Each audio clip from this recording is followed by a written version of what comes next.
இன்னைக்கு மாலை சென்னையில் என்னை பற்றி என்ன சொல்லியிருக்கா தெரியுமா? திமுக ஆட்சியில் கொரோனா வந்துச்சா, வந்திருந்தா கொரோனாவில் இவரே போயிருப்பார். என்ன திமுக ஆட்சியில் வந்து தான் போயிருப்பேனா? இன்னைக்கு பழனிசாமி பேசியிருக்கிறார்.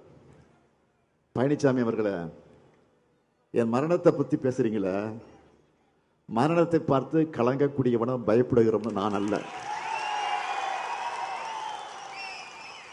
இந்த முத்துவேலு கருணாநிதி ஸ்டாலின் நான் 1971 நீங்க அரசியலுக்கு வர்றதுக்கு முன்னாடியே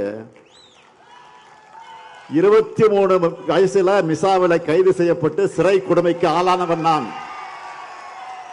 ஓராண்டு கால நெஞ்சுரத்தோடு சிறையில் இருந்தவன் நான்.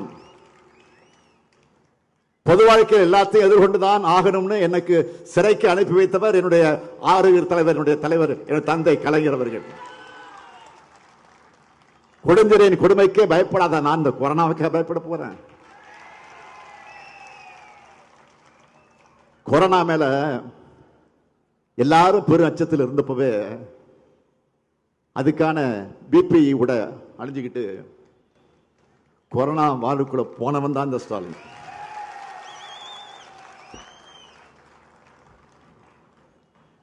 இதுவரை யாருக்கும் சொல்லாத இப்ப சொல்றேன். இப்படி நான் கொரோனா வார்டுக்குள்ள போக போறேன்னு யாருக்கிட்டே முன்னாடி சொல்லலை. கலெக்டர் இருக்காரு, அமைச்சர்கள் இருக்காங்க, எம்எல்ஏக்கள் இருக்காங்க, பிஏ இருக்காரு, எல்லாம் இருக்காங்க. யார்கிட்டையும் சொல்லலை. இப்படி சொல்லாம போன காரணத்துல என் மனைவி துர்காவதி இருக்காங்க பாருங்க, வருத்தப்பட்டு என்கிட்ட கோச்சிக்கிட்டு ஒரு வாரம் பேசவே இல்லை. சத்தியம். மக்களை காக்க எந்த அளவுக்கு துணிச்சலாக செல்லக்கூடியவன். அதுக்கெல்லாம் பயந்து நான் அரசியல் தலைவராக இல்லை. பழனிசாமியோட கீழ்த்தரமான பேச்சை கேட்ட பிறகு என்னுடைய வருத்தமெல்லாம் என்ன தெரியுமா? தந்தை பெரியார், பேரறிஞர் அண்ணா, பெருந்தலைவர் காமராஜர், மக்கள் தலைவர் எம்ஜிஆர், இனமான பேராசிரியர், எத்தனையோ பண்பாடு மிக்க பெருந்தலைவர்களோடு நேரில் பழகக்கூடிய நீண்ட அரசியல் அனுபவம் கொண்ட நான் இன்னைக்கு இவருக்கெல்லாம் பதில் சொல்ல வேண்டிய நிலை இருக்கேன்னு நினைச்சு உண்மையிலே வருத்தப்படுறேன்.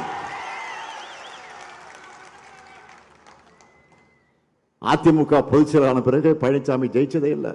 அவர் பொதுச் செயலாளர் பிறகு எங்கேயாவது ஜெயிச்சிருக்காரா? திமுக தலைவரான பிறகு உங்களோட ஆதரவால நான் தோத்ததே இல்லை. பாஜக தமிழ்நாட்டுக்குள்ள கொண்டு வர நினைக்கிற அடிமை பழனிசாமிக்கு தமிழ்நாட்டு மக்கள் கடுமையான தண்டனை இந்த தேர்தலை கொடுக்கணும். உண்மையில் நடக்கிற தேர்தல் என்பது டெல்லிக்கும் தமிழ்நாட்டுக்கும் நடக்கிற தேர்தல். தமிழ்நாட்டுக்கு துரோகம் செய்யும் 10 தோல்வி பழனிசாமிக்கு 11வது தோல்வியை கொடுத்து விரட்டணும். டபுள் இன்ஜின் டப்பா இன்ஜின் சொல்லிக்கிட்டு டெல்லியோட ரிமோட் கண்ட்ரோலுக்கு ஆடுகிற அடிமைகள் தமிழ்நாட்டை ஆளக்கூடாது. தமிழ்நாட்டை நாசப்படுத்த நினைக்கிற ஆணவ பாஜகவும் அடிமை அதிமுகவும் வேரோடும் வேரடி மண்ணோடும் வீழ்த்தப்படணும். அதற்கு திராவிட முன்னேற்ற கழகம் தான் மீண்டும் ஆட்சி அமைக்கணும்.